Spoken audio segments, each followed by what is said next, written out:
Thinking of retiring to a tropical paradise or a quiet corner of the globe? Wait. A single border crossing could be the difference between a steady check and a frozen account. While most Americans can collect Social Security anywhere, the Social Security Administration, SSA, has a strict no-go list that's catching expats off guard in 2026. If you land in the wrong country, the U.S. government is legally prohibited from sending your payments. We're talking about total blocks in places like Cuba and North Korea, but there's a much larger gray list that is tripping people up. In countries like Azerbaijan, Belarus, Kazakhstan, Kyrgyzstan, Tajikistan, Turkmenistan, and Uzbekistan, you can't just set and forget your direct deposit. You may be forced to meet strict exceptions or even appear in person at a U.S. embassy every 6 months just to prove you're eligible. And if you're receiving SSI, Supplemental Security Income, your benefits stop the second you've been outside the U.S. for 30 days. Don't let your dream life abroad turn into a financial nightmare.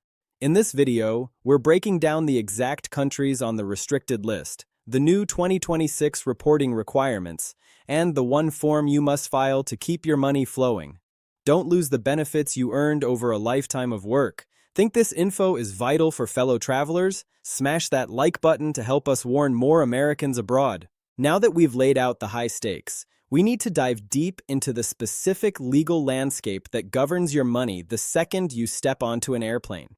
It is a common misconception that Social Security is a simple set it and forget it system once you reach retirement age, but the reality for expats is far more complex. You've spent decades paying into the system, seeing those deductions come out of every single paycheck, and you naturally assume that money is yours regardless of your GPS coordinates. However, the Social Security Administration operates under a strict set of federal regulations that prioritize oversight and fraud prevention over your personal convenience. This isn't just about red tape. It's about the Treasury Department's ability to actually facilitate payments in regions where diplomatic relations are strained or where the banking infrastructure doesn't meet U.S. security standards. When we talk about the countries where your checks are blocked, we aren't just giving you a travel advisory. We are giving you a financial survival guide because once a payment is withheld due to residency restrictions, getting that money back can involve a bureaucratic marathon that lasts months or even years. The first thing you have to understand is the distinction between Social Security retirement benefits and Supplemental Security Income, or SSI. This is where most people get burned. If you are receiving SSI, the rules are unforgiving. You generally cannot receive these payments if you are outside the United States for 30 days or more. The moment you cross that threshold, you are technically ineligible. And if you don't report your travel, the SSA will eventually find out through customs data, leading to massive overpayment penalties that can haunt you for the rest of your life. For those on standard retirement or survivor benefits, the rules are more flexible, but they are still tethered to the geopolitical climate. For instance, the Treasury Department currently has a total prohibition on sending payments to Cuba and North Korea. If you decide to live in these nations, your money stays in the U.S. Treasury, accumulating in a non-interest-bearing account until you move to a country where payments are allowed. You don't lose the money forever in this specific case, but you cannot access a single dime of it while you are physically present in those restricted zones.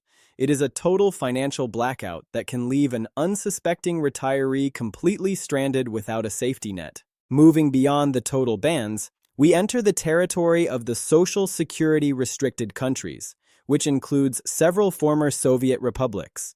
This is where the 2026 updates become critical. For countries like Belarus or Uzbekistan, the U.S. government has determined that they cannot guarantee the full and safe delivery of your funds. In these regions, the SSA doesn't trust the local postal or banking systems to ensure the right person is getting the right amount. To get your money in these locations, you have to meet very specific, narrow exceptions. Often this requires you to agree to special payment conditions, such as physically visiting a U.S. embassy or consulate on a regular basis to prove you are still alive and that your circumstances haven't changed. If you miss one of these appointments, or if the embassy staff isn't satisfied with your documentation, your benefits are suspended immediately. It is a high-wire act that requires constant vigilance and a deep understanding of the local diplomatic environment, which can change with a single headline. Another layer of this complexity involves the tax treaties and totalization agreements between the US and other nations. If you are living in a country like Italy, Germany, or Japan, things are relatively smooth because there are formal agreements in place to prevent double taxation and to ensure your benefits are handled correctly. But if you move to a non-treaty country, you might find yourself losing 30% of your check right off the top to mandatory IRS withholding for non-resident aliens, depending on your citizenship status and the specific laws of that land. This is the hidden tax that many influencers on social media forget to mention when they are showing you how cheap it is to live in a villa in Southeast Asia or South America. They see the low cost of rent but fail to account for the fact that the US government might be taking a massive bite out of your gross income before it even hits your offshore bank account. Let's talk about the logistics of receiving that money because this is where the 2026 digital updates are changing the game. Gone are the days of waiting for a paper check to arrive in a dusty PO box in a foreign capital. The SSA is pushing hard for international direct deposit, which is available in many countries but not all. If your host country isn't on the approved list for direct deposit, you might be forced to maintain a U.S. bank account. While that sounds easy enough, many U.S. banks are currently off-boarding customers who do not have a physical U.S. residential address due to Patriot Act requirements and Know Your Customer regulations. This creates a terrifying catch-22 where the SSA wants to send the money to a U.S. bank, but the U.S. bank closes your account because you live abroad. Without a plan in place, your money ends up in limbo, and you are left scrambling to find a specialized expat banking solution while your bills in your new country continue to pile up. You also have to consider the Foreign Enforcement Questionnaire. Every year or two, the SSA sends out Form SSA 7161 or SSA 7162 to beneficiaries living abroad. This form is not a suggestion, it is a mandatory requirement. It asks simple questions about whether you've married, divorced, changed your address, or started working. If this form gets lost in the mail, which happens frequently in developing nations, or if you simply forget to send it back, the SSA will stop your benefits cold. They assume that if they haven't heard from you, you might be deceased, and they stop the payments to prevent fraud. We have seen cases where retirees have gone months without income because a single piece of paper was delayed in a foreign mail system. This is why having a reliable mailing address or even a trusted representative in the States is absolutely vital for anyone planning to live outside the borders of the 50 states. The psychological toll of this uncertainty is something that isn't discussed enough in the expat community. Imagine being 70 years old, thousands of miles away from your primary support network, and waking up to find your bank account empty because of a policy change in Washington, D.C., or a clerical error in a local embassy. This is why you must be proactive. You need to register with the Office of Earnings and International Operations before you leave the country. You need to ensure that your My Social Security account is accessible, though even that can be a challenge because the two-factor authentication often requires a U.S. phone number, which many expats give up when they move. You see how the hurdles start to stack up? It's a series of small technical barriers that can combine to create a total loss of financial access. Beyond the restricted list, there is also the issue of the Windfall Elimination Provision, or WEP. If you move abroad and start working in a foreign country, or if you receive a pension from a foreign employer, your U.S. Social Security check could be significantly reduced. Many people think they can double dip by earning a foreign pension and a full U.S. retirement check, but the SSA has sophisticated data sharing agreements with many foreign governments to ensure they aren't paying out more than they should. If you don't disclose that foreign income, you are committing fraud, and the penalties are draconian. They will not only take the money back, but can also levy fines that far exceed the original benefit amount. Transparency is your only protection in this scenario. Furthermore, we have to look at the healthcare component, which is inextricably linked to your Social Security. Medicare generally does not provide coverage outside the United States. If you are living abroad, you might still be paying your Medicare Part B premiums out of your Social Security check, but you can't actually use the service. Many expats choose to drop Part B to save money, but if they ever decide to move back to the US, they face a permanent 10% penalty for every year they weren't enrolled. This means your Social Security check will be permanently smaller if you ever return home. It is a massive financial trap for those who think their move abroad is permanent, but eventually find themselves needing to return for family or medical reasons. As we look toward the remainder of 2026 and into 2027, the geopolitical map is shifting. Countries that were once considered safe for benefit delivery are being reevaluated due to changes in international banking transparency laws. The U.S. is increasingly focused on ensuring that money sent abroad isn't being diverted to sanctioned individuals or organizations. This means more scrutiny on your bank transfers and more questions about your residency status. You must keep a meticulous paper trail of your physical presence. Keep your boarding passes, keep your lease agreements, and keep your local utility bills. If the SSA ever audits your residency status, you will need this evidence to prove you weren't living in a restricted country while claiming to be in a permitted one. The "don't live in these countries" warning isn't just about the obvious villains on the world stage. It's about the administrative no-man's lands where the U.S. government simply chooses not to operate. It's about the places where the banking system is a black box.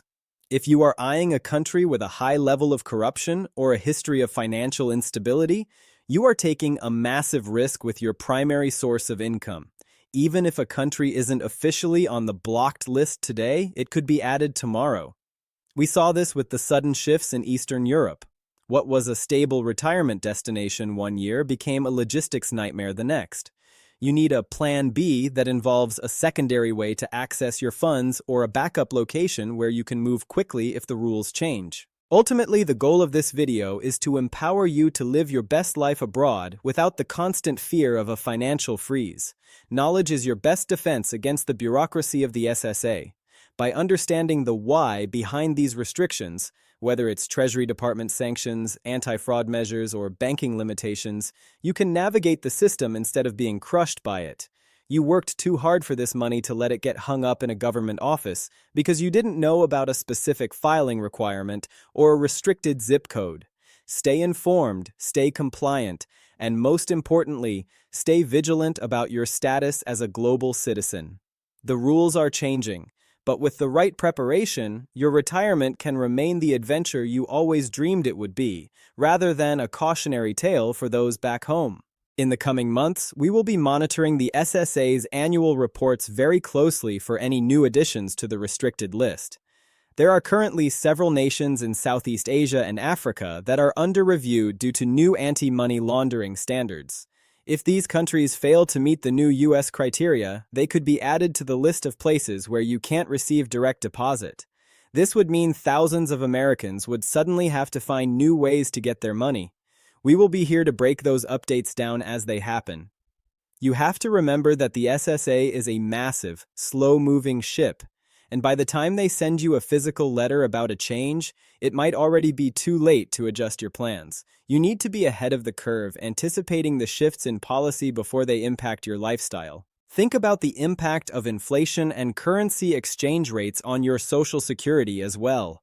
Even if your check arrives perfectly, if you are in a country experiencing hyperinflation, or if the US dollar weakens significantly, your purchasing power disappears. This is why many savvy expats keep a portion of their savings in a US-based brokerage account, using Social Security only as a supplemental income stream rather than their sole lifeline. Diversification isn't just for your investment portfolio, it's for your geographical and logistical setup as well. If your Social Security is blocked, do you have enough cash in a local bank to last 3 months? If not, you are living on the edge of a precipice. We also need to address the hidden requirements for those who aren't U.S. citizens but earned Social Security benefits while working in the States. For green card holders or those here on work visas who have retired back to their home countries, the rules are even tighter. There is something called the alien non-payment provision, which can stop your benefits if you stay outside the U.S. for more than 6 months, unless you are a citizen of a country with a specific treaty. This is a trap that catches thousands of people every year. They think they are entitled to the money because they paid the taxes, but the law says otherwise based on their passport and their location. Always check your country of origin status against the SSA's international agreements before you make a permanent move. As we wrap up this deep dive, remember that the most important tool you have is communication. Don't try to hide your move from the Social Security Administration. They have data sharing programs with airlines, the State Department, and even some foreign tax authorities. If you try to pretend you still live at your daughter's house in Ohio while you're actually sitting on a beach in a restricted zone, you will be caught. And when you are, they won't just stop the checks, they will prosecute for fraud. It is always better to be upfront, file the right paperwork, and if necessary, choose a different retirement destination that doesn't put your financial security at risk. There are dozens of beautiful, affordable, and SSA-friendly countries out there. There's no reason to risk it all by trying to circumvent the rules of the system that is supposed to be supporting you. The world is a big place, and the Social Security blocked list is relatively small, but its impact is massive for those it affects. By staying away from the total ban countries like Cuba and North Korea, and being extremely careful with the restricted zones in Eastern Europe and Central Asia, you can ensure your checks keep coming. Make sure you have your digital access sorted out before you leave the US, keep your annual forms updated, and always have a US-based contact who can receive mail on your behalf. If you do these things, you can enjoy your sunset years with the peace of mind that you've earned. Retirement is supposed to be about relaxation, not fighting with a government agency from 6 time zones away. We've covered a lot of ground today, from the specifics of restricted nations to the logistical nightmares of expat banking and the hidden dangers of SSI regulations. The landscape of international retirement is shifting, and 2026 is proving to be a year of significant change. The U.S. government is getting more sophisticated in how it tracks payments, and you need to be just as sophisticated in how you manage them. Don't be the person who loses their house in Portugal or their condo in Thailand because they didn't read the fine print on a Treasury Department regulation. Take the time now to audit your plan, check the lists, and ensure your paperwork is in order. The fact that you are watching this means you are already ahead of 90% of people who just pack a bag and hope for the best. You are taking your financial future seriously, and that is the first step toward a successful life abroad. Whether you are looking at the mountains of South America, the coasts of Europe, or the vibrant cities of Asia, there is a path to a secure and happy retirement as long as you respect the rules of the road. Keep your eyes on the news, keep your documents in a safe place, and always have a backup plan. Your Social Security is a lifeline, and with the right strategy, it will be there for you no matter where in the world you choose to call home. Stay safe, stay informed, and enjoy every moment of your global journey.